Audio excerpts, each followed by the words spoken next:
She returned a lost wallet to its owner, refusing the reward because it was the right thing to do. What she didn't know, the man standing before her was a ruthless mafia boss. And her simple act of honesty had just changed both their lives forever. The morning rush at Miller's cafe had finally died down, leaving Rachel with a mess of empty coffee cups and crumpled napkins scattered across mismatched tables. She wiped down the counter with mechanical efficiency, her mind already calculating whether today's earnings would cover both the electric bill and her son's field trip money. It couldn't cover both. It never did. Mom. I can't find my science project. Rachel glanced at the back room where 8-year-old Danny was supposed to be doing homework. Check under the booth, honey. You were working there yesterday. She reached for another table and froze. A black leather wallet sat wedged between the salt shaker and the napkin holder. Expensive leather. The kind that didn't belong in her neighborhood. Rachel picked it up, hoping to find a business card or phone number inside. What she found instead made her stomach drop. Cash. Thick bundles of $100 bills, more money than she'd seen in years. Her fingers trembled slightly as she counted. Had to be at least $10,000. Beneath the cash, she found an ID card with a photo of a man in his mid-30s. Sharp jawline, dark eyes that seemed to look through the camera rather than at it. Luca Romano. The address listed was in the financial district, the part of the city where Rachel only went when she had to beg the bank for more time on her loan payments. Danny, grab your backpack. We're closing early. But Mom. Now, baby. 20 minutes later, Rachel stood in front of Romano Tower, a gleaming monstrosity of glass and steel that seemed to pierce the clouds. Her rust-spotted Honda looked criminally out of place in the circular driveway where valets managed Mercedes and Teslas. A security guard stepped forward as she approached the entrance, his hand moving subtly toward his hip. Can I help you? I'm here to see Luca Romano. I have something of his. The guard's expression shifted from bored to alert. Mr. Romano doesn't take walk-ins. Tell him Rachel Miller found his wallet at Miller's Cafe on 5th Street. She held it up, and the guard's eyes widened slightly at the sight of the expensive leather. He spoke into his earpiece, listened, then looked at her with something between surprise and suspicion. 32nd floor. They're expecting you. The elevator ride felt eternal. Danny pressed his face against the glass wall, watching the city shrink beneath them. Mom, why are we so high up? Is this man rich? I think so, baby. Are we going to be rich too? Rachel's heart clenched. We're going to be honest. That's better. The elevator doors opened directly into a reception area that screamed wealth, marble floors, abstract art that probably cost more than her cafe, and a receptionist whose suit likely matched Rachel's monthly rent.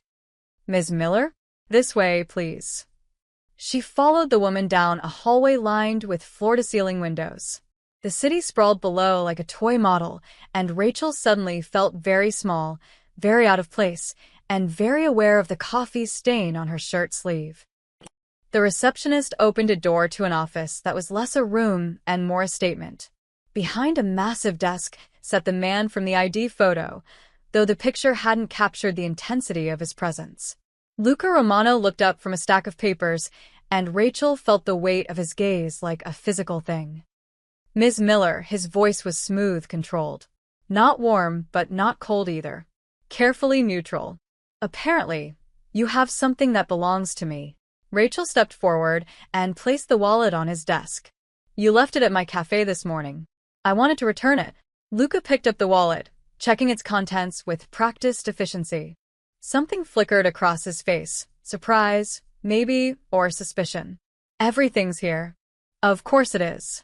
He studied her for a long moment, and Rachel forced herself not to look away. She'd learned years ago that looking away meant weakness, and weak people got stepped on. Most people would have kept the cash, Luca said finally. Called it a finder's fee. I'm not most people. And it's not my money. Refreshingly honest, he opened a drawer and pulled out a stack of bills, counting out what looked like $2,000. For your trouble. Rachel's hand twitched. God, she needed that money. The cafe was hemorrhaging cash. Danny needed new shoes, and her landlord had already called twice this month.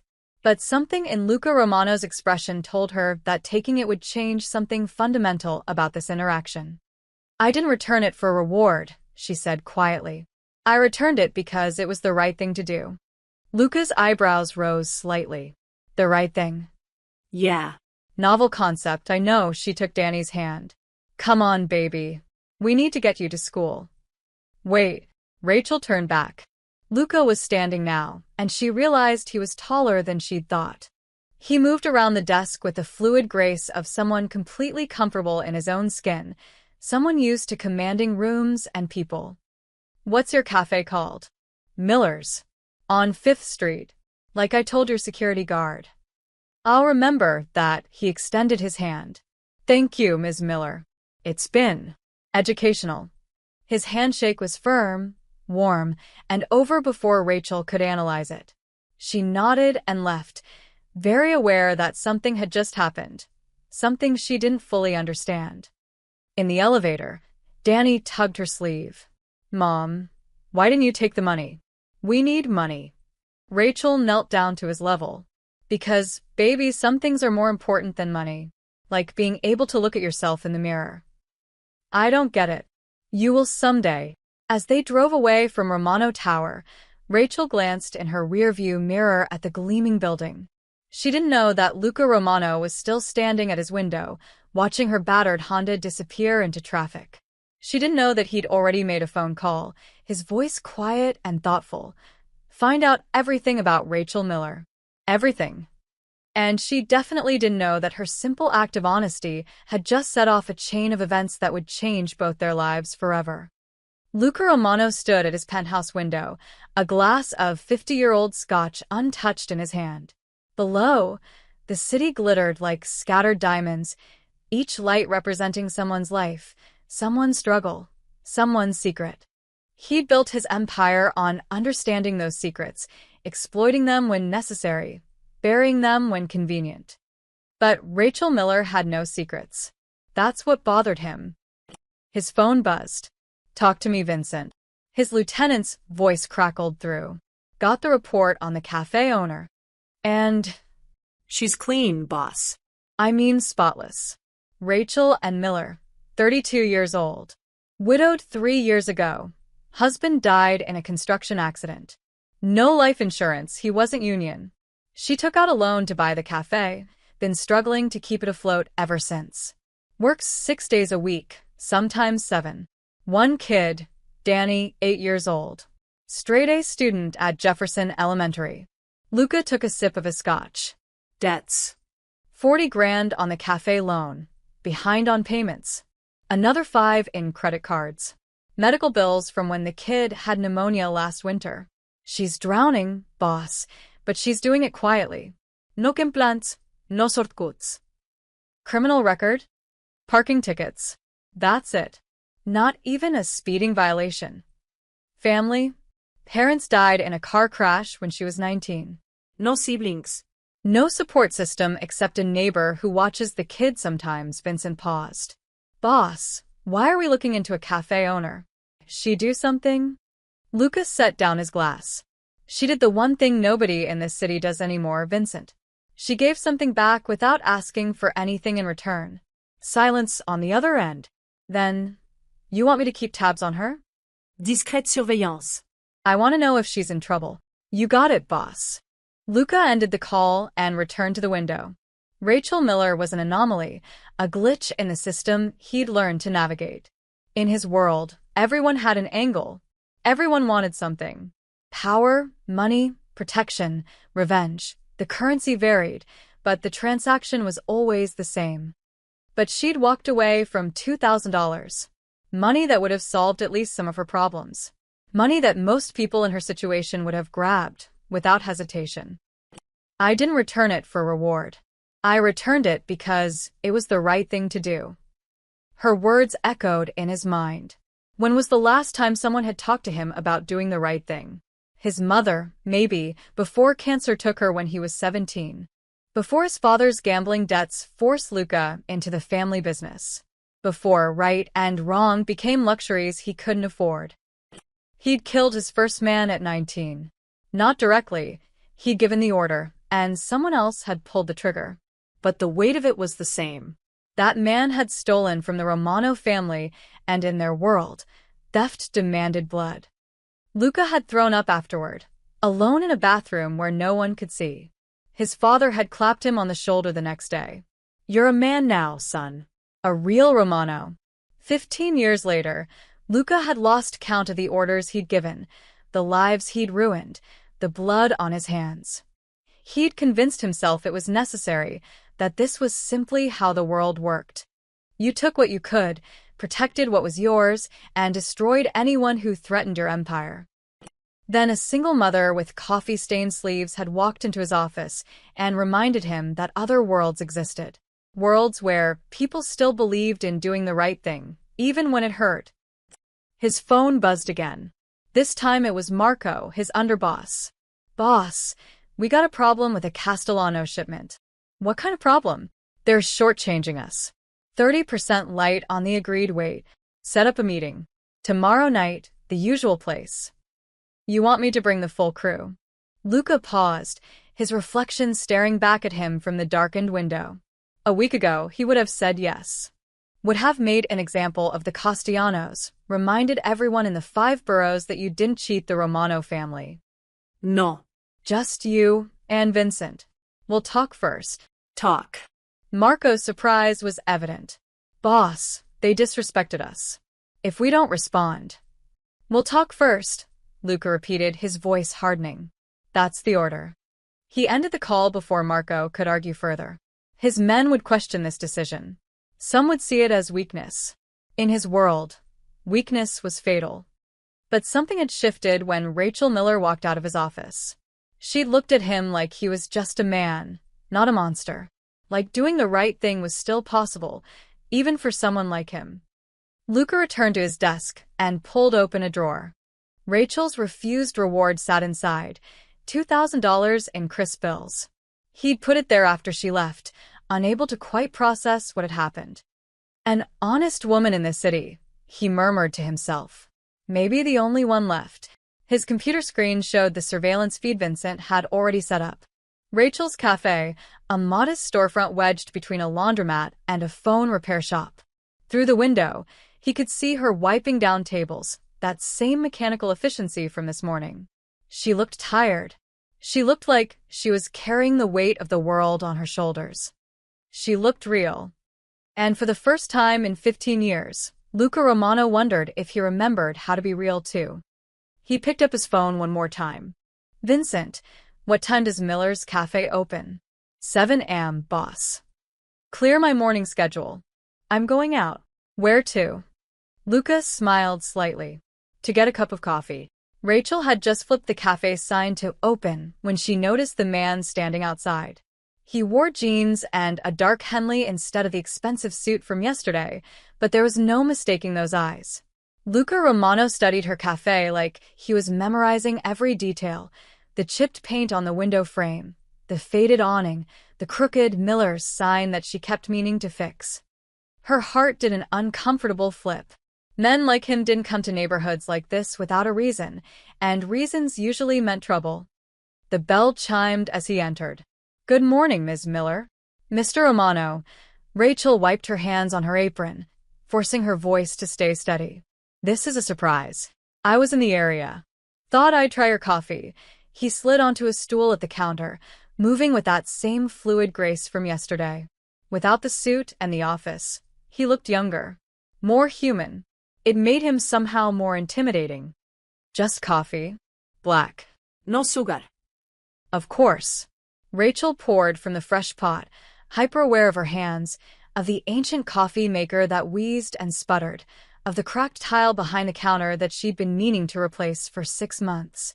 Everything about her cafe suddenly felt shabby, exposed under his quiet scrutiny. She set the cup in front of him. $2.50. Luca wrapped his hands around the mug, and Rachel noticed his knuckles, scarred, like he'd spent years hitting things. Or people. He took a sip, and something shifted in his expression. Surprise, maybe. "This is good. Don't sound so shocked." a hint of a smile. I've had a lot of bad coffee. Well, coffee's the one thing I don't cut corners on. Rachel grabbed a cloth and started wiping down the already clean counter, needing something to do with her hands. Even when I probably should. The morning quiet settled between them, broken only by the hiss of the coffee maker and distant traffic. Rachel could feel him watching her, not threatening exactly, but intense. Like he was trying to solve a puzzle she didn't know she represented. The bell chimed again. Mrs. Chen shuffled in, her usual Tuesday morning routine. Rachel, dear. My regular, please. Coming right up, Mrs. Chen. Rachel moved into the familiar rhythm of work, coffee with cream and 2 sugars, a blueberry muffin warmed for exactly 20 seconds. Mrs. Chen settled at her favorite table by the window, pulling out her crossword puzzle. You know all your customers, Luca observed. It's a small place. You get to know people. Rachel rang up the order, then started prepping for the breakfast rush that would begin in about 20 minutes. Mrs. Chen's been coming here since before I owned it. Her husband too before he passed. She does the Tuesday crossword here because it was their thing together. That's... Luca paused, seeming to search for the word. Nice. It's life, Mr. Romano. Small, ordinary life. Rachel cracked eggs into a bowl, whisking them with practiced efficiency. The kind where people matter more than profit margins. Is that a dig at me? I don't know you well enough to dig at you, she glanced at him. Doi. Their eyes met, and Rachel felt something electric pass between them. A recognition, maybe. Or a warning. No, Lucas said quietly. You don't know me at all. More customers trickled in. Mr. Patterson with his newspaper, the Rodriguez twins grabbing coffee before their construction shift, young Sarah from the bookstore next door. Rachel greeted each one by name, took orders without needing to write them down, asked about kids and jobs and lives. Luca watched it all with that same intense focus. He'd barely touched his coffee, she realized. He was here for something else, though she couldn't figure out what. Finally, the morning rush ebbed. Rachel refilled his cup without asking. You didn't have to do that. Coffee's cheap. Especially for paying customers. She leaned against the counter, studying him properly now. Why are you really here, Mr. Romano? Luca. Okay. Luca, the name felt strange on her tongue. Too intimate. Why are you really here? He was quiet for a long moment, his fingers tracing the rim of his cup. Yesterday you said something interesting. That you returned my wallet because it was the right thing to do. It was. When's the last time someone did the right thing for you? The question caught her off guard. Rachel opened her mouth, closed it. Images flashed through her mind. Danny's father's funeral. The loan officer who'd taken a chance on her.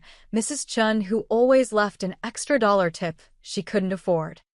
People do good things every day, she said finally. You just have to look for them. I haven't seen much good. Not in my world. Then maybe you're looking in the wrong places. Luca laughed, a short, sharp sound without much humor. You have no idea what kind of places I look. You're right. I don't. Rachel crossed her arms. And I'm guessing I don't want to know. Probably not. The silence that followed felt heavier than before. Rachel should have been intimidated. This man clearly operated in circles she couldn't imagine, wielded power she couldn't comprehend. But something in his eyes looked almost lost. Like he'd wandered so far into darkness that he'd forgotten what light looked like. Look, she said gently. I'm glad you like the coffee. But if you came here looking for some kind of absolution or inspiration or whatever, I'm just a woman trying to keep her cafe open and her kid fed. I'm not a saint. I'm not special. I'm just real, Luca finished. You're real. Before Rachel could respond, he stood and pulled out his wallet. He placed a $50 bill on the counter. That's too much. Consider it a tip. For the coffee. And the conversation. He walked toward the door, then paused. Your son. Danny. He's a good kid? Rachel's protective instincts flared. How do you know my son's name?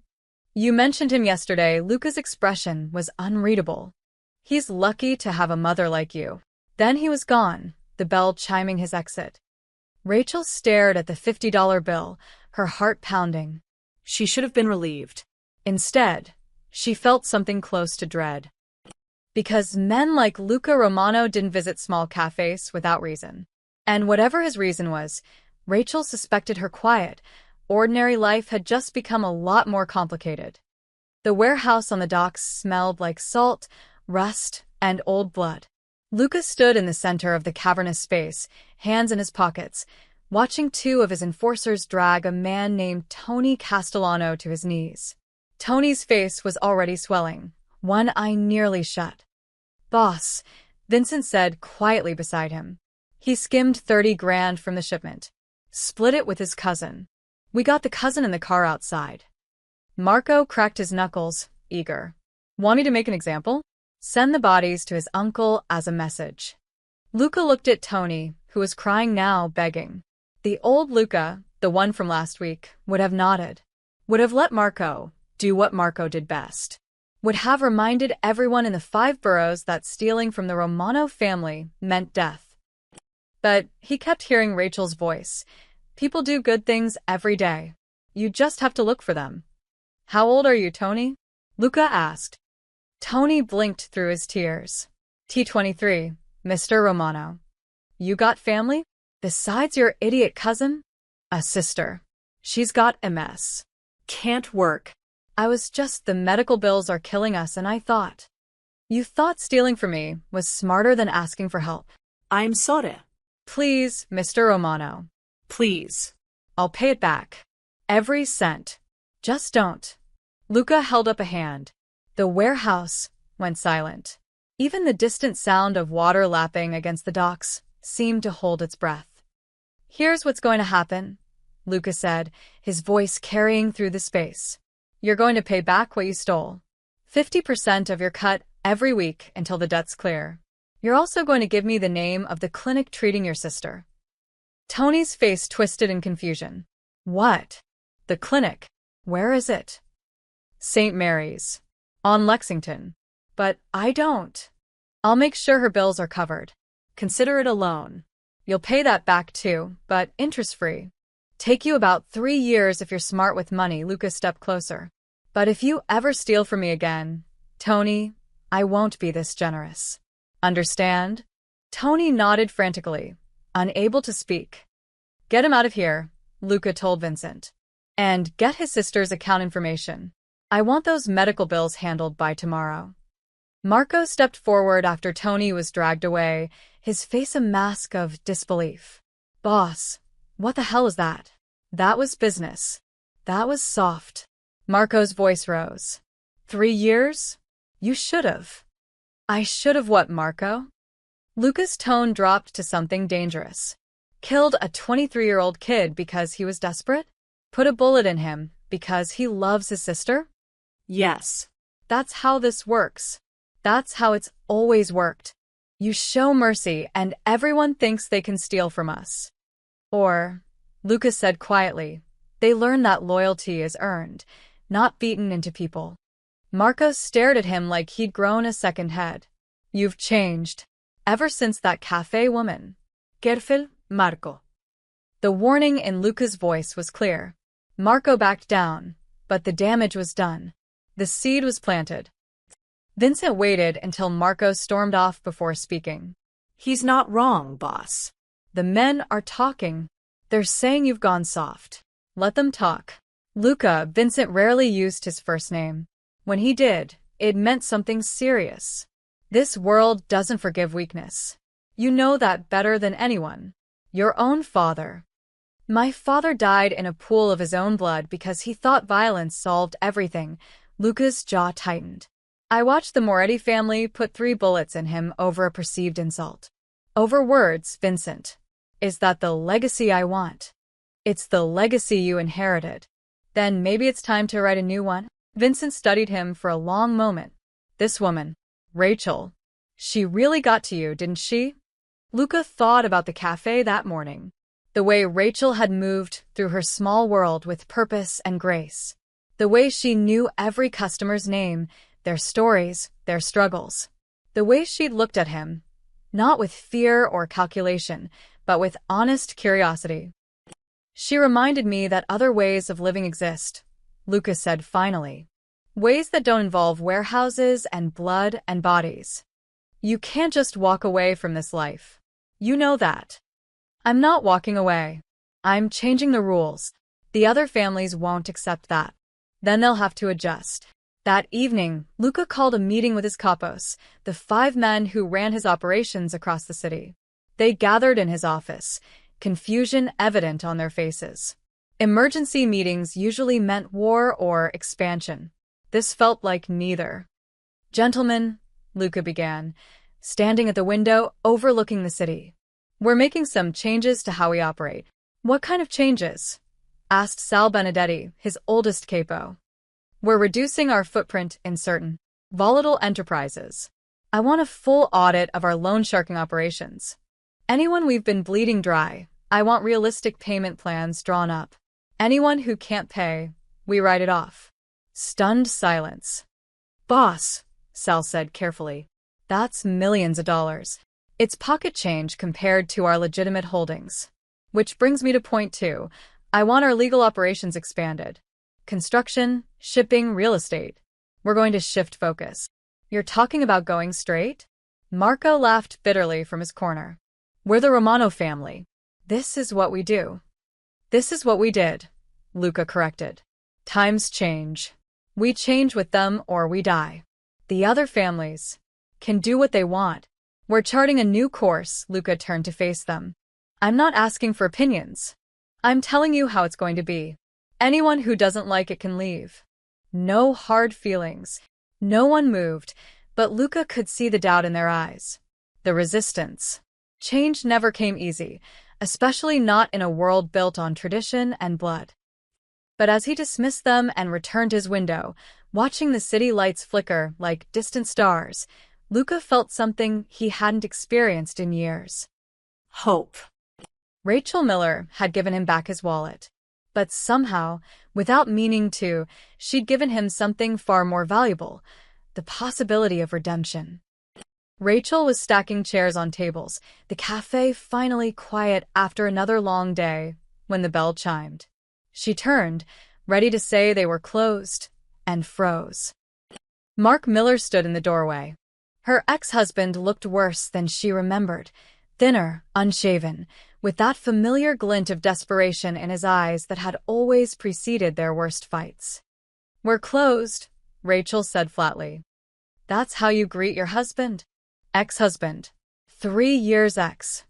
Mark stepped inside, letting the door swing shut behind him. Still bitter, I see. What do you want, Mark? I want to see my son. Rachel's grip tightened on the chair she was holding. You haven't called in 2 years. You missed his last 3 birthdays. You don't get to just show up and... He's my son, too. Mark moved closer, and Rachel caught the smell of cheap whiskey. I have rights. Rights you signed away when you left us with nothing but debt and a broken promise. I was grieving. My brother had just died, and you just expected me to keep pretending everything was fine. I expected you to be a father.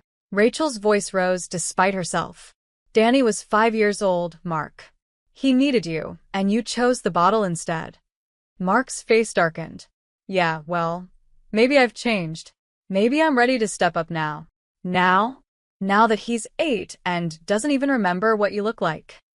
Rachel set down the chair, crossing her arms. Where is this coming from? I've been thinking. A boy needs his father. And honestly, Rachel, look at this place, he gestured around the cafe with contempt. You're barely keeping it together. Working yourself to death. Danny deserves better. Better than a mother who loves him? Who's there every single day? Better than poverty. Mark leaned against the counter, a cruel smile playing at his lips. I'm getting remarried. Sarah, she's got money, a real house in the suburbs. We can give Danny stability, a proper education, things you can't afford. Rachel's blood ran cold. You're not taking my son. I'm not asking permission. I talked to a lawyer. Given your financial situation, the court might agree that Danny would be better off with me and Sarah. You're broke, Mark. You've been broke since your brother died. What lawyer? Sarah's lawyer. And she's not broke, Mark straightened, Enjoying this now. We're filing for custody next week. Thought I'd give you a heads up. Professional courtesy. Get out. You can't keep him from me, Rachel. I'm his father. You're a drunk who abandoned his family. Rachel's voice shook with rage. You think any judge will give you custody after you disappeared for 2 years? I think any judge will see a struggling single mother who can barely make rent working in a failing cafe in a bad neighborhood. They'll see a father who's turned his life around, got sober, got married to a woman with resources. Mark headed for the door, then paused. Oh, and Rachel? Danny told Sarah he wished he had a dad who came to his baseball games. Might want to work on that. The door chimed as he left, the sound echoing in the sudden silence. Rachel stood frozen, her mind reeling. Mark was full of threats, he always had been.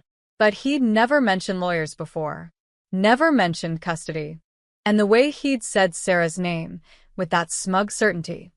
Her phone buzzed. Mrs. Patterson from next door. Danny's asking about dinner. You okay? Rachel's hands shook as she typed back. Be there in 10 minutes. Thank you. She finished closing up in a daze, her mind spinning through scenarios. Could Mark really take Danny? Would a court actually consider it? She'd been late on rent twice this year.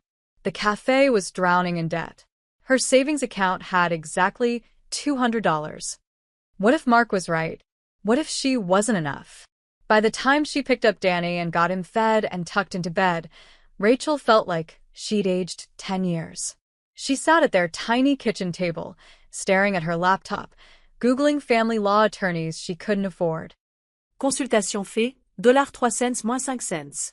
Retainer, $2,500 to $5,000. Average custody case, $15,000 to $30,000. She closed the laptop before she started crying. Outside, in a black sedan parked 3 cars down, Vincent lowered his binoculars and dialed his phone. Boss, we got a situation. Talk to me. The ex-husband showed up at the cafe. Confrontation lasted about 10 minutes. She looked shaken when he left.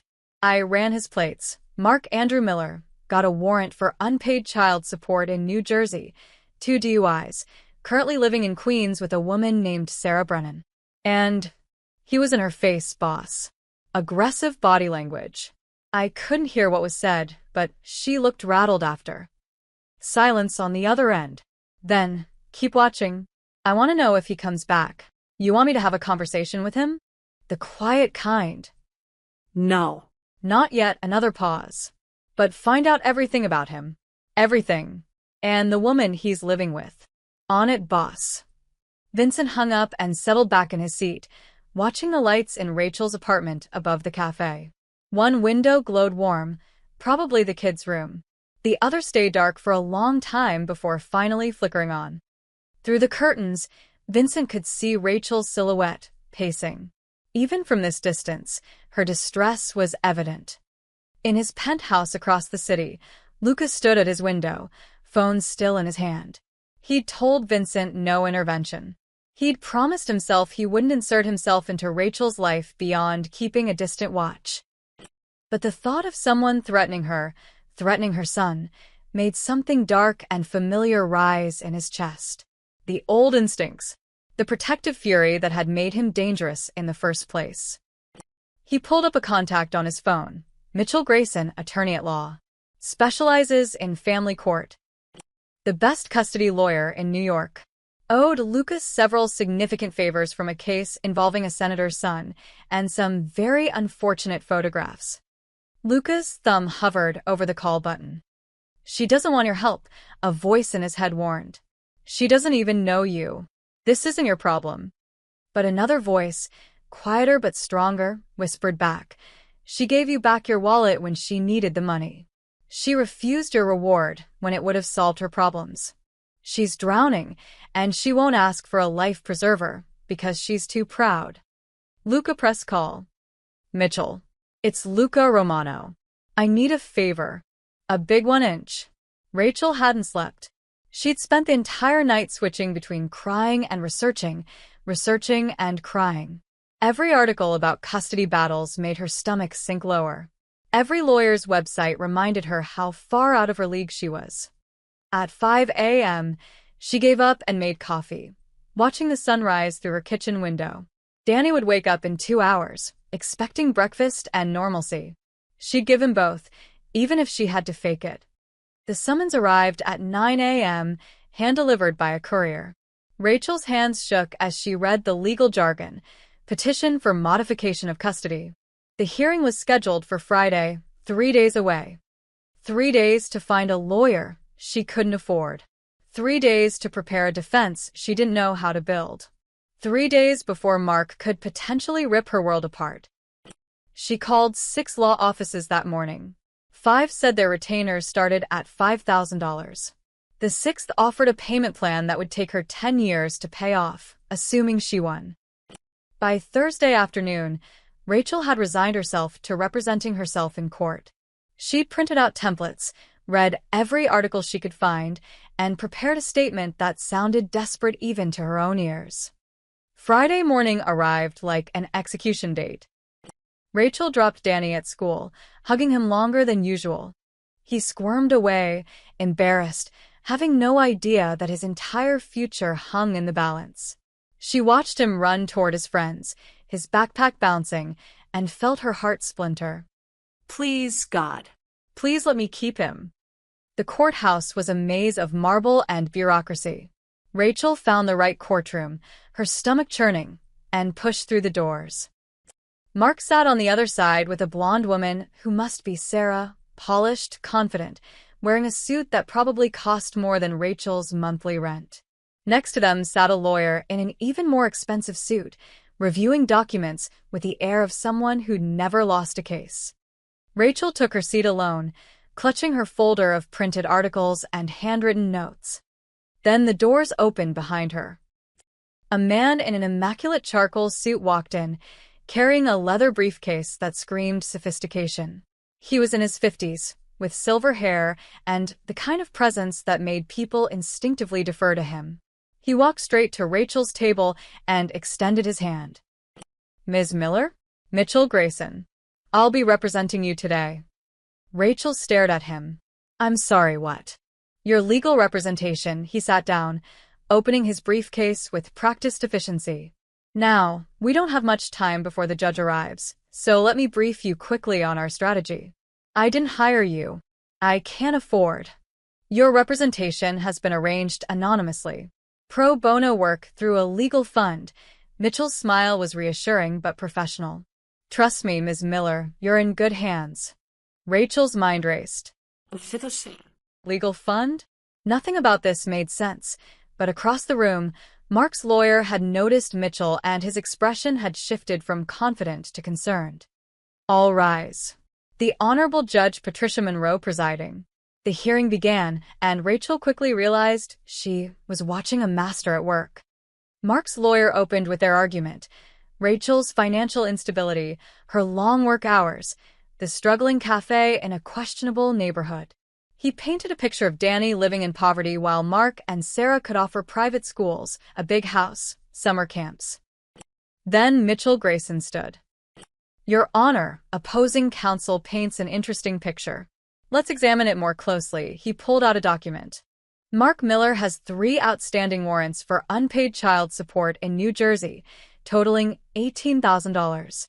He hasn't contributed a single dollar to his son's welfare in 3 years. Mark's lawyer jumped up.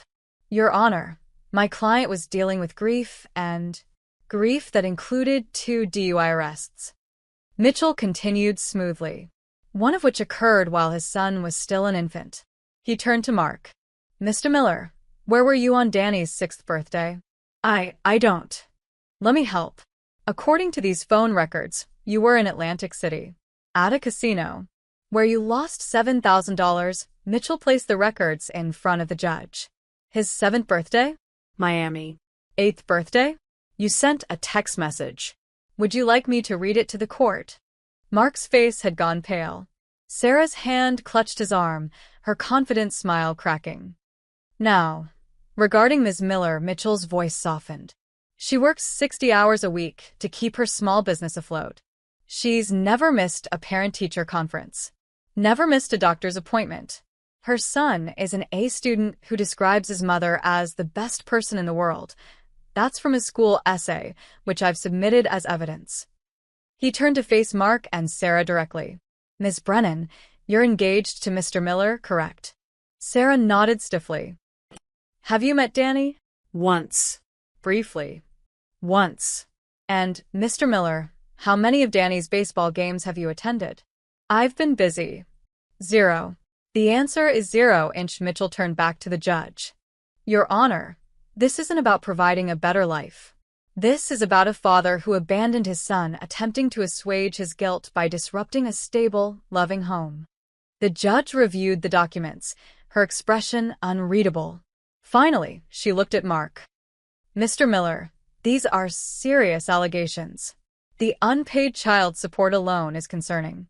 Your Honor, I can explain. I'm sure you can.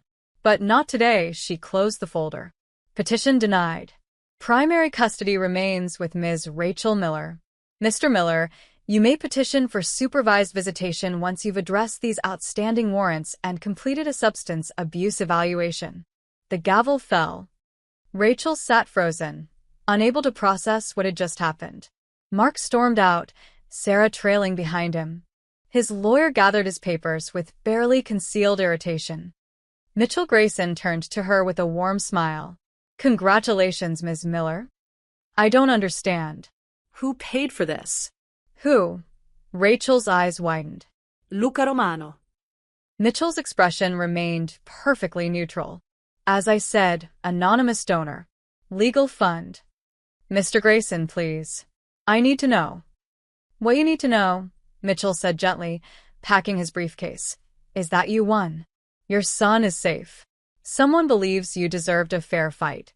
Does the rest really matter? He handed her his card. If Mr. Miller causes any more trouble, call me directly. Then he was gone, leaving Rachel alone in the emptying courtroom, her hands shaking with relief and confusion, and something that felt dangerously close to gratitude for a man she barely knew. Rachel stood outside Romano Tower for the second time in 2 weeks, but this visit felt completely different. Last time, she'd been returning something. This time, she was demanding answers. The same security guard from before recognized her immediately. Ms. Miller. Should I announce you? Tell him Rachel Miller is here, and she's not leaving until she talks to him. 5 minutes later, she was in the elevator, rising toward the 30th floor with her heart pounding. Anger and gratitude warred inside her chest, neither one winning. Luca was standing at his window when she entered, hands in his pockets, looking out at the city like he owned it, which she was beginning to suspect he partially did. Ms. Miller, he turned, unsurprised. I was wondering when you'd come. It was you. The lawyer. I don't know what you're talking about. Don't. Rachel's voice was sharp. Don't lie to me. Mitchell Grayson doesn't take pro bono cases. He's one of the most expensive attorneys in New York. And somehow he shows up to represent a broke cafe owner he's never met. Luca studied her for a moment, then gestured to a chair. See. I'll stand. Rachel. How did you know? About Mark, about the custody hearing? Her voice rose. Have you been watching me? The silence that followed was answer enough. Oh my God, Rachel's anger crystallized into something colder. You've been spying on me. Since I returned your wallet, you've had people watching me. Protecting you. I didn't ask for protection. I didn't ask for any of this. She stepped closer. Do you have any idea how violated I feel right now? How wrong this is? You were in trouble. So, you decided to play God? Swoop in and fix my problems without asking? Rachel's hands clenched. I'm not some damsel in distress who needs rescuing, Mr. Romano. I'm a grown woman who can fight her own battles. Could you have afforded Mitchell Grayson? The question hung in the air, brutal in its honesty. That's not the point, Rachel said quietly. That's exactly the point. Your ex-husband was going to take your son because he had money and resources, and you had nothing but love. Tell me that's justice. It's life. And life isn't fair, but that doesn't give you the right to... She stopped, fighting back frustrated tears. Why? Why do you even care? Luca was quiet for a long moment. When he spoke, his voice was softer than she'd ever heard it. Because you gave me back my wallet when you needed that money. Because you refused a reward that would have solved your problems. Because in 15 years of living in a world where everyone takes, you were the first person who gave. So this is what? Repayment. No. This is me trying to remember what it's like to do the right thing. He moved closer, and Rachel fought the urge to step back. You said people do good things every day. That I just need to look for them. Well, I looked. And I found you drowning, and I threw you a life preserver. I'm not sorry for that. Rachel closed her eyes, exhausted. You can't just fix people's lives without permission. I know. And I'm sorry for the surveillance. I'll stop, he paused. But I'm not sorry you kept your son. Despite everything, Rachel felt tears slip down her cheeks. The relief of winning, the violation of being watched, the confusion of owing a debt to a man she didn't understand. It all crashed over her at once. I don't know if I should thank you or slap you, she admitted. Both seem reasonable.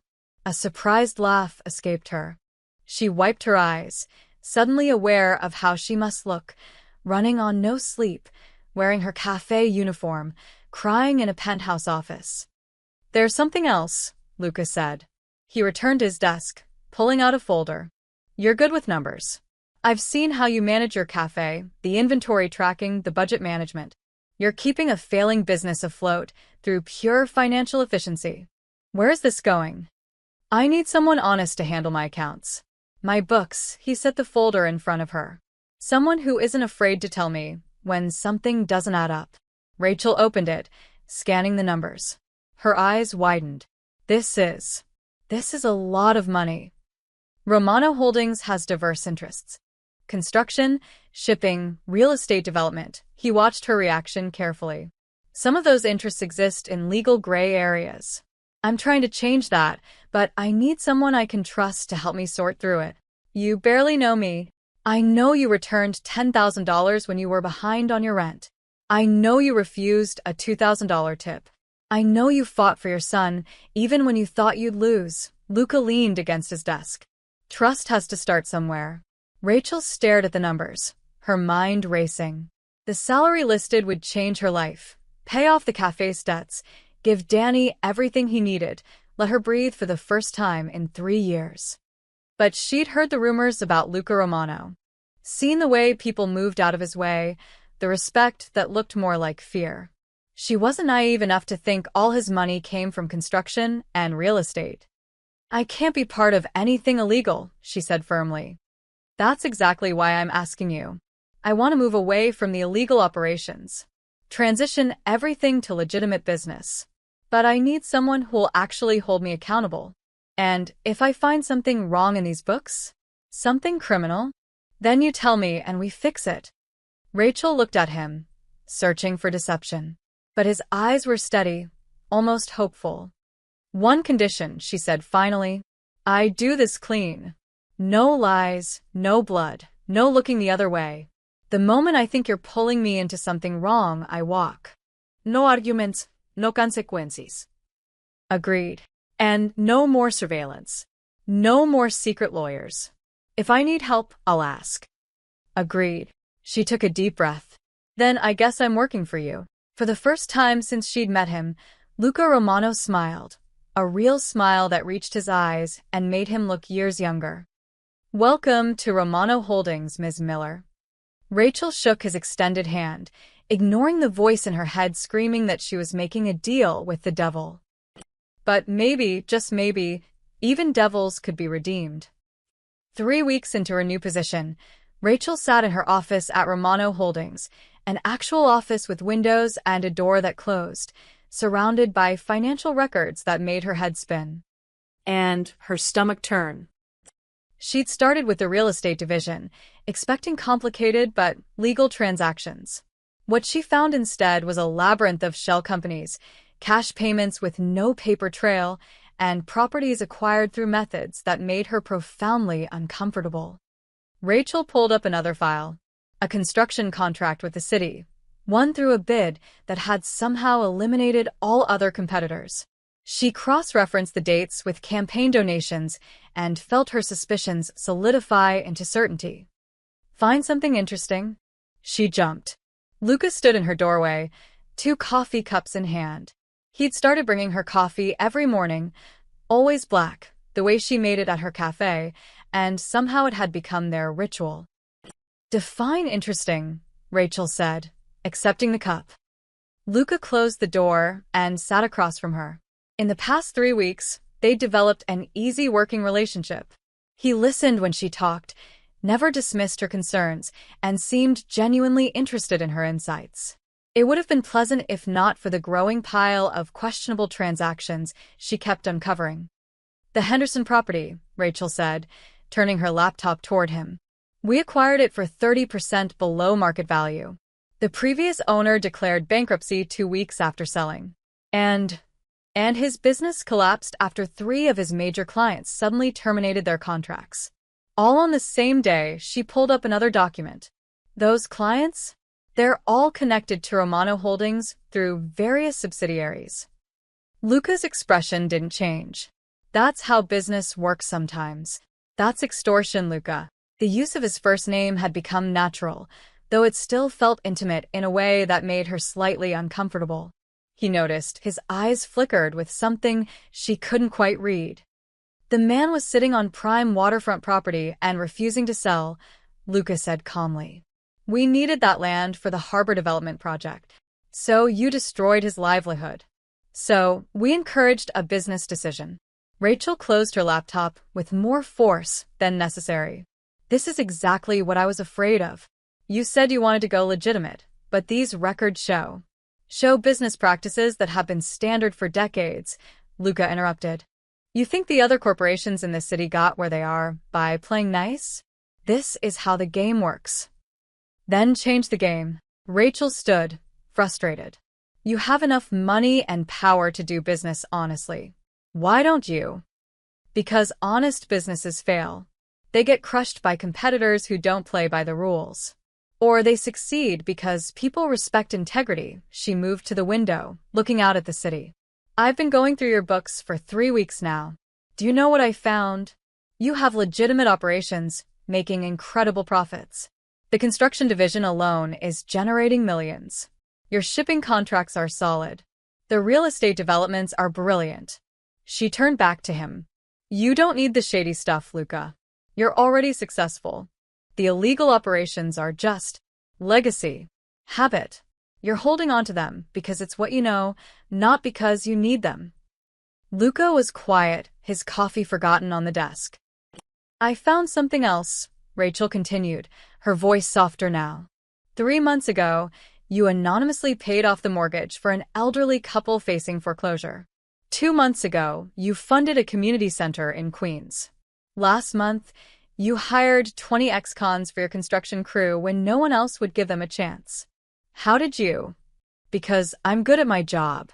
And because you try to hide it, which tells me you knew those were the right things to do." Rachel sat back down. "You're not the ruthless mafia boss everyone thinks you are. Not anymore. Maybe you were once, but that man wouldn't have helped Tony Castellano with his sister's medical bills. That man wouldn't have saved my son." Luca's jaw tightened. "You don't know what I've done. The things I'm responsible for." "You're right. I don't. But I know who you're trying to become." She pulled up a new document on her laptop. "I've spent the last week creating a plan. A real plan for transitioning Romano Holdings into a completely legitimate operation." She turned the screen toward him. "It'll take 18 months. We close the shell companies, dissolve the questionable partnerships, and restructure everything under transparent corporate governance. Yes, you'll lose some revenue initially, but long-term, you'll be untouchable. Legal, successful, and actually able to sleep at night." Lucas stared at the spreadsheet, years of projections and detailed steps for dismantling an empire built on shadows. "This would mean walking away from relationships that go back decades," he said quietly. "Burning bridges with powerful people. Good riddances to bridges that lead nowhere good." A smile tugged at his lips. "You make it sound simple. It's not simple. It's hard. Maybe the hardest thing you'll ever do." Rachel met his eyes. But you hired me to tell you the truth. Here's the truth. You can either be a reformed criminal trying to go straight, or you can be a legitimate businessman who made tough choices to correct past mistakes. The first one always has a target on his back. The second one builds something that lasts. Luca stood, moving to the window beside her. For a long moment, they stood in silence, watching the city spread out below them. My father used to say that men like us don't get redemption, Luca said finally. We just get older and meaner until someone puts a bullet in us. Your father was wrong. He usually was. Luca turned to her, and Rachel saw something vulnerable in his expression. If we do this, if we really commit to this plan, I'm going to lose people. Friends, associates, maybe even some family. But you'll keep yourself, Rachel said. Your integrity, your future. And you? If this blows up, you'll be caught in the crossfire. Then we better make sure it doesn't blow up. Luca laughed, a real, surprised laugh that transformed his entire face. How did you get so fearless? I'm not fearless.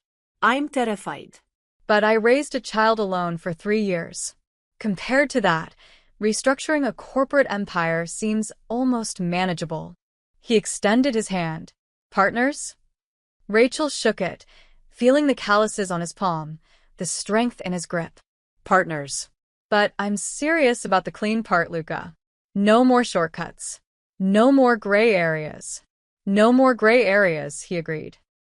As she returned to her desk, pulling up the restructuring plan, Rachel didn't see the way Luca watched her, with something that looked dangerously close to admiration. Or hope. Or something neither of them was quite ready to name. The call came at 2 a.m. Luca answered on the first ring, already knowing it meant trouble. Good news never arrived in the middle of the night. Boss, we got a problem. Vincent's voice was tight. The Moretti family just intercepted our shipment at the docks. Luca was out of bed instantly, pulling on clothes. What shipment? The construction materials for the harbor project. 20 tons of steel beams, cement equipment. They hit the convoy, send our drivers to the hospital. Nothing fatal, but they're sending a message. What message? They left a note. I'm texting you a photo now. Luca's phone buzzed. The message was scrawled on the side of one of his trucks in red spray paint. Get rid of the woman or lose everything. His blood turned to ice. Where's Rachel? Home. We've got eyes on her building. She's safe. Double the security. I want someone on her floor, someone in the parking lot, and someone watching the cafe. Now. Already done. Boss, the Morettis are serious. They're saying your cleaning lady is destroying the revenue streams. The loan operations you shut down, the gambling dens you closed, the protection rackets you dissolved, that was all shared territory. They're losing money because you're going legit. Luca grabbed his keys. I'm coming to the docks. There's more. It's not just the Morettis. I'm hearing rumbles from the Castellano family, the Russos, even some of our own people. They think you've gone soft. They're saying the cafe woman has you whipped. Let them say what they want. Luca, Vincent rarely used his first name. They're talking about moving against you. A vote of no confidence. They want to replace you with someone who will run things the old way. Then they can try. 20 minutes later, Luca stood at the docks, surveying the damage. His trucks were stripped, materials scattered across the concrete like a child's discarded toys. The message was clear. Step back in line or face war. Marco approached, his expression dark. This is what happens when you try to play nice. The Morettis see weakness. They attack. That's the only language these people understand. What would you have me do, Marco? What you should have done weeks ago. Hit them back. Hard. Remind everyone in this city why people fear the Romano name. And Rachel? Marco's silence was telling. Say it, Luca demanded. She's a liability. She's costing you money, respect, and now she's painting a target on your back. You want my honest opinion? Pay her off, send her away, and get back to business. No. Boss. I said no. Luca's voice dropped to something dangerous. Rachel Miller is under my protection. Anyone who touches her answers to me. Make sure that message reaches the Morettas, the Castellanos, and anyone else who's forgotten who they're dealing with. You're choosing her over the family? I'm choosing the future over the past. Luca turned to face his assembled men, capos, enforcers, soldiers who'd followed him for years. I'm done with the old ways. We're going legitimate, and anyone who doesn't like it can walk right now. No hard feelings. No one moved, but Luca could feel the resistance, the doubt radiating from them. The Morettas think I've gone soft, Luca continued. They think because I'm not burning down buildings and breaking legs anymore, I've lost my edge. Let me be clear. I'm offering peace, not surrender. There's a difference. And if they don't accept peace? Vincent asked. Then we remind them why peace was a good idea.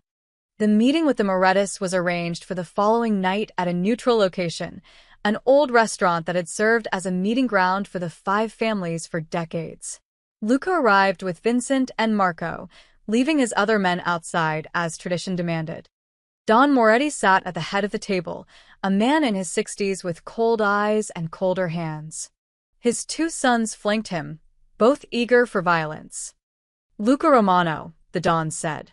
You've caused quite a disruption. I've restructured my business operations. That's my right.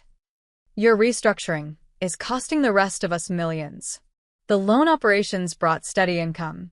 The gambling and protection, those were shared territories. You don't get to just walk away. I just did. The younger son, Tony Moretti, slammed his hand on the table. You're destroying the infrastructure our fathers built. And for what? Some woman. Careful, Luca said softly. Everyone knows she's got you wrapped around her finger. The great Luca Romano, brought to his knees by a cafe owner, Tony leaned forward. Get rid of her, go back to business as usual, and we forget the disrespect. Or we remove the problem ourselves. The threat hung in the air like gun smoke. Luca stood slowly, his chair scraping against the floor. When he spoke, his voice carried the weight of every violent year that had built his reputation. Let me make this perfectly clear. Rachel Miller is off limits. Her son is off limits. Her cafe is off limits. Anyone who touches her, looks at her wrong, or even drives past her building with ill intent will answer to me personally. He placed both hands on the table, leaning toward the Morettas. And I promise you, the man you knew, the one who built this empire on fear and blood, he's not gone. He's just trying to be better. But if you force my hand, I will burn every bridge in the city. I will dismantle your operations piece by piece. I will make you wish you'd accepted my peace. Don Moretti's eyes narrowed. You threaten the 5 families over one woman. No. I'm drawing a line in the sand over principle. The old ways are dying. I'm offering a path forward. But if you want war instead, Luca straightened. I've never lost a war. There's always a first time. Then I guess we'll find out. Luca headed for the door, then paused. You have 48 hours to decide. Peace or war. Choose wisely. As they left the restaurant, Marco muttered, You just declared war on the 5 families. No, Luca corrected. I offered peace. They're the ones choosing war. Vincent pulled up the car. What now? Luca checked his phone. A text from his security team. R. Miller safe. No movement near her location. Now we prepare. If they want the old Luca Romano, they're about to remember why that's a bad idea. Rachel locked the cafe's front door, exhaustion settling into her bones. It had been a brutal day. The espresso machine had broken, she'd burned a batch of muffins, and 3 regulars had complained about the price increase she'd been forced to implement. Danny was at a sleepover, which meant she could actually go home and collapse without having to pretend everything was fine. She didn't notice the black sedan parked across the street. Didn't see the 2 men watching her from the shadows. The parking lot behind the cafe was poorly lit, something she'd been meaning to fix but couldn't afford. Rachel fumbled with her keys, her mind already on the hot bath waiting at home. Rachel Miller? She spun around. 2 men in dark clothing, faces obscured by masks, stood between her and her car. Every instinct screamed danger. Who are you? She backed toward the cafe door, hand searching for her keys. Someone wants you to disappear. The taller one pulled out a gun. Rachel's world narrowed to that single point of metal glinting in the streetlight. She'd never seen a real gun pointed at her before. It was smaller than she'd imagined. More terrifying. Please, she heard herself say. I have a son. Should have thought of that before you started messing with things that don't concern you. The shorter man moved forward. Rachel threw her purse at him, a desperate, useless gesture, and tried to run. She made it 3 steps before he grabbed her arm, yanking her back with brutal force. Then, everything exploded into chaos. A car engine roared. Tires squealed. Suddenly, there were more men, 4 of them, appearing from nowhere. Vincent, she recognized him from Romano Holdings. The others were Luca's security team. Get down, Vincent shouted at her. Rachel dropped to the ground as fists started flying. The masked man holding her released his grip to face the new threat. She crawled toward her cafe door, her hands shaking so badly she couldn't get the key in the lock. A gunshot cracked through the air. Rachel screamed, covering her head. More shouting, the sound of bodies hitting concrete, someone cursing in Italian. Strong hands grabbed her. She fought instinctively, until Vincent's voice cut through her panic. Ms. Miller, it's me. We need to get you inside. Now. He half-dragged, half-carried her into the cafe, slamming the door behind them. Through the window, Rachel watched the fight continue. The 2 masked attackers were outnumbered, but desperate. One of Luca's men went down, blood blooming on his shoulder. The fallen attacker's gun lay on the concrete, just a few feet away. Rachel didn't think. She shoved past Vincent, threw open the door, and ran. Her fingers closed around cold metal just as one of the masked men lunged at Vincent from behind. Vincent! She raised the gun with both hands, the way she'd seen in movies, and fired straight up into the air. The explosion was deafening. The recoil nearly knocked her over. But everyone froze. Attackers, defenders, everyone staring at the terrified woman holding a gun she barely knew how to use. Sirens wailed in the distance. Someone must have called the police. The masked men ran, disappearing into the darkness like smoke. Luca's security team didn't pursue. They were too busy securing the perimeter, checking injuries, and staring at Rachel like she'd grown a second head. Vincent gently took the gun from her trembling hands. Ms. Miller, you shouldn't have. They were going to hurt you. Her voice sounded strange, distant. I couldn't let them. Her legs gave out. Vincent caught her before she hit the ground, guiding her to sit on the cafe's steps. The adrenaline was draining away, leaving her hollow and shaking. Red and blue lights flooded the parking lot. Police cars, an ambulance. Rachel answered questions in a daze, her voice mechanical. Yes, she owned the cafe. No, she didn't know the attackers. Yes, she'd fired the gun. No, she didn't have a permit. The weapon was discharged in self-defense, Vincent told the officers smoothly. Multiple witnesses. We'll provide full statements. Then another car arrived, driving too fast, stopping with a screech of brakes. Luca emerged like a storm, his face a mask of controlled fury. He scanned the scene, his injured man being loaded into an ambulance, the police securing the area, and finally, Rachel sitting on the steps wrapped in a shock blanket. Their eyes met across the parking lot. He was beside her in 3 long strides, kneeling down to her level. Are you hurt? Rachel shook her head, unable to speak. Did they touch you? Vincent stopped them. Your men, they saved my life. Luca's jaw clenched. He turned to Vincent. Report. 2 attackers, both masked. Professional job. They were waiting for her. We intercepted before they could extract her. Moretti? Most likely. Luca stood, and Rachel saw something frightening in his expression. The ruthless Mafia boss everyone whispered about, the man who'd built an empire on fear. This wasn't the person who brought her coffee every morning. This was someone capable of terrible things. Luca, she said, and he immediately softened, turning back to her. I'm taking you somewhere safe. I need to go home. Danny's at a sleepover, I have to. Vincent's already checking on him. He's safe, I promise. Luca helped her to her feet. But you can't stay here. Not tonight. This is your fault.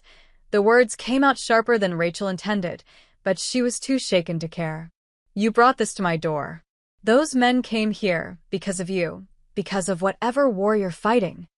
The police officers and Luca's men suddenly found other things to look at. You're right, Luca said quietly. This is my fault. And I'm sorry. But right now, I need you to trust me long enough to get you somewhere they can't find you. Rachel looked at him, this dangerous, complicated man who'd somehow become part of her life. She should refuse. Should tell him to stay away from her and Danny forever. But the truth was, she'd never been more terrified. And despite everything, despite the violence and the secrets and the world she didn't understand, she knew Luca Romano would die before he let anyone hurt her. Okay, she whispered. But tomorrow we talk. About all of this. Tomorrow, Luca agreed. I'll tell you everything.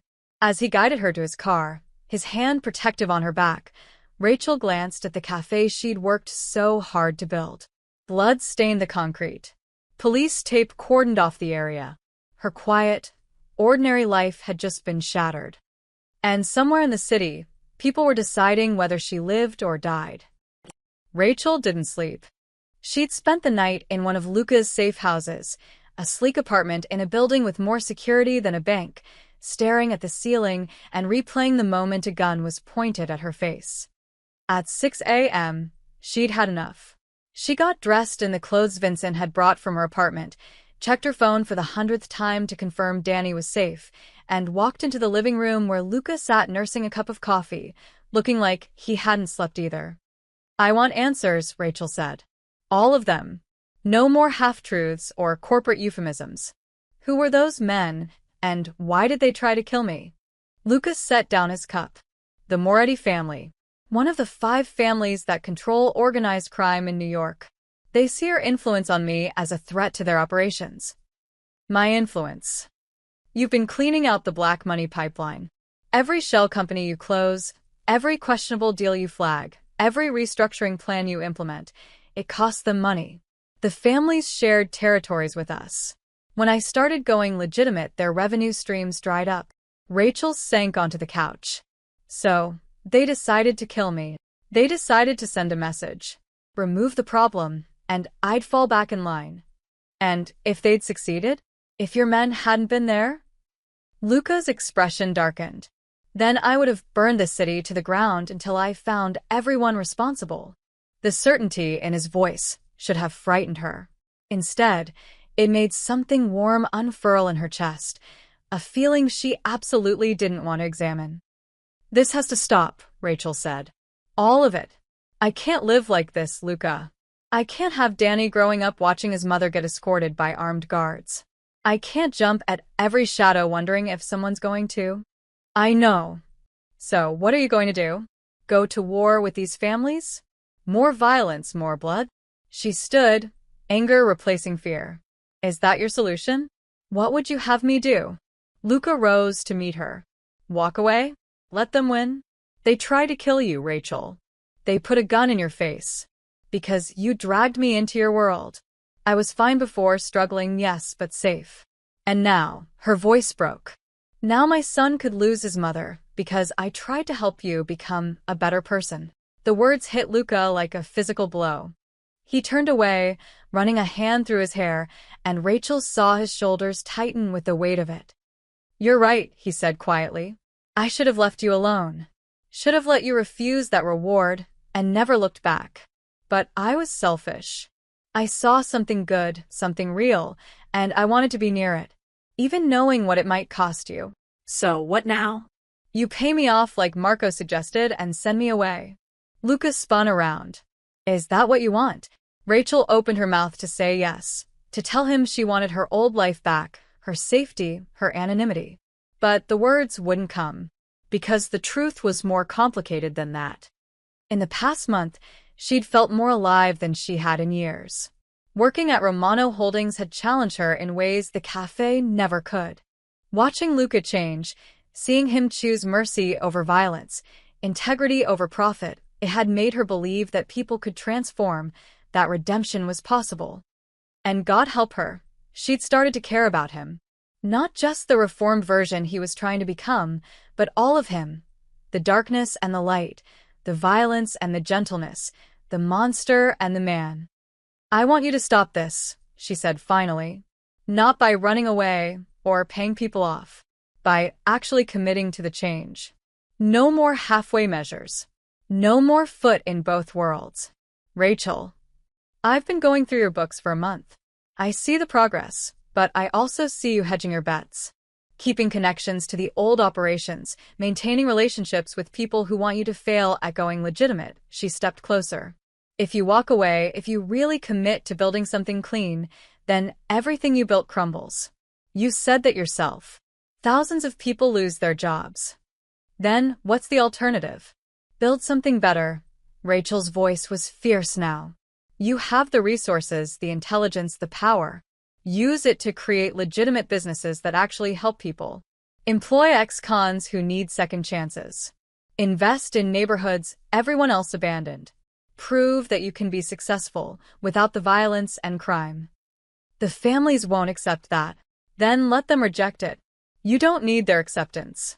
You need your own integrity." She grabbed his arm, forcing him to look at her. "The man who saved Tony Castellano's sister, who funded a community center, who gave me back my son, that's who you really are.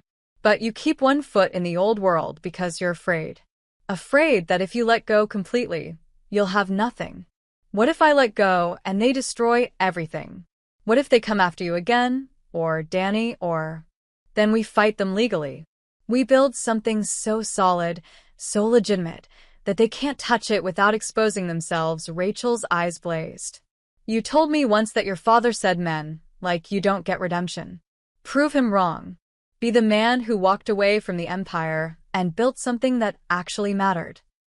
Lucas stared at her, something shifting behind his eyes. "If I do this, if I really burn it all down, I lose everything. Friends, family, the respect I spent 15 years building. But you keep yourself, your soul, your future." She softened her voice. "And maybe, just maybe, you get to be the kind of man who sleeps at night." The silence stretched between them, heavy with possibility and risk. Finally, Luca pulled out his phone. "Get me Marco, Vincent, and all the capos. Conference room. 1 hour." "What are you going to do?" "Something I should have done the moment you walked into my office." He met her eyes. "I'm going to choose a side." An hour later, Rachel watched through the glass wall as Luca faced his assembled lieutenants. She couldn't hear the words, but she could see the reactions: shock, anger, disbelief. Marco stood and shouted something. 2 other capos walked out. But Luca didn't waver. He stood straight, resolute, as he dismantled everything his father had built. When he emerged 30 minutes later, he looked exhausted but lighter somehow. Unburdened. "It's done," he said. "Romano Holdings goes clean. Anyone who disagreed." He gestured to the half-empty conference room. "They're gone. And the families? Let them come. We'll be ready. But we fight them in courtrooms now, not warehouses." Rachel took his hand, squeezing it. "This is the right choice." "I hope you're right," Luca said. "Because I just bet everything on you being right." Rachel walked through Romano Tower like she owned the place, which, in a way, she partially did. The restructuring had been brutal, exhausting, and occasionally terrifying, but they'd done it. Romano Holdings was clean. She carried a stack of quarterly reports that showed exactly how clean. Construction contracts secured through legitimate bids. Shipping operations fully transparent and federally compliant. Real estate developments that actually revitalized neighborhoods instead of exploiting them. The company had taken a financial hit initially, about 30% revenue loss, when they'd cut ties with the underworld. But they'd recovered faster than anyone expected. Turned out, legitimate businesses attracted legitimate investors. Their stock had climbed steadily. 3 major firms had approached them about partnerships. Rachel pushed open Luca's office door without knocking, another thing that had changed. They'd become partners in every sense of the word, though neither had been brave enough to define exactly what that meant. Luca stood at his window, the same spot where she'd first confronted him months ago. But everything else was different now. The harbor development project broke ground this morning, he said without turning around. No Moretti interference. No threats. Just honest construction. That's because the Morettis are too busy with their own legal problems. Rachel set down the reports with satisfaction. Turns out, when you're not protecting them anymore, the FBI gets very interested in their operations. Luca smiled. I had nothing to do with that. I know. That's what makes it beautiful. They destroyed themselves. She moved beside him at the window. How many are left now? Of the old guard. Vincent stayed. 3 others. Everyone else either walked or tried to undermine the transition. And Marco. Last I heard, he's working for the Castellanos. Probably telling them all about how I've gone soft. Luca's voice held no bitterness, only acceptance. Rachel studied his reflection in the glass. He looked different than the man she'd met 4 months ago, still powerful, still intense, but the hardness around his eyes had softened. He smiled more, laughed occasionally, looked like someone who actually slept at night. Danny asked about you yesterday, she said. Luca turned to her, interested. Yeah. He wanted to know if you were going to come to his baseball game on Saturday. Rachel watched his reaction carefully. I told him I'd ask. I'd like that.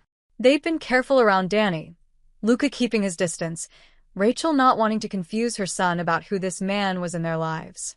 But Danny had noticed anyway, the way kids always do.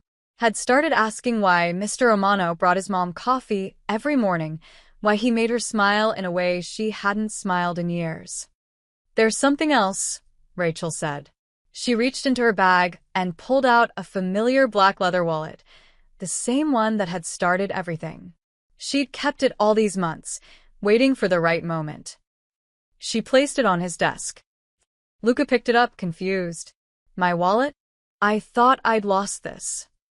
You gave it to me, the day you hired me. Said I should hold on to it as collateral, to make sure you kept your promises. That wasn't exactly true, but Rachel had decided months ago that sometimes the story was more important than the facts. You gave up everything to go clean. The illegal operations, the protection rackets, most of your inner circle. You rebuilt this company from the ground up. She moved closer. You kept your promise. Now, let's build something that actually matters. Luca set down the wallet, his eyes locked on hers. We already have. I mean something more. Rachel pulled up documents on her phone. I've been doing research. There are 15 abandoned properties in my neighborhood. We could buy them, renovate them, create affordable housing and small business incubators. Real urban renewal, not the kind that pushes people out. That's a massive investment. You told me once you wanted to do something that mattered. This matters. This changes lives. Luca studied the plans, and Rachel saw the exact moment he committed, his shoulders straightening, his eyes lighting up with purpose. Let's do it, he said. Full community investment. Affordable housing, job training, small business support. He looked at her. But only if you're by my side. As a full partner. I'm already your partner. I mean as an equal. Co-owner. Your name on the company charter. He stepped closer, and Rachel's breath caught. I can't do this without you. Don't want to do this without you. The office felt suddenly smaller, charged with everything they'd been carefully not saying for months. Luca. I'm not asking you to save me. I'm not asking you to fix me. I'm asking if you want to build something together. Something clean and good and real. He reached for her hand. Something that matters.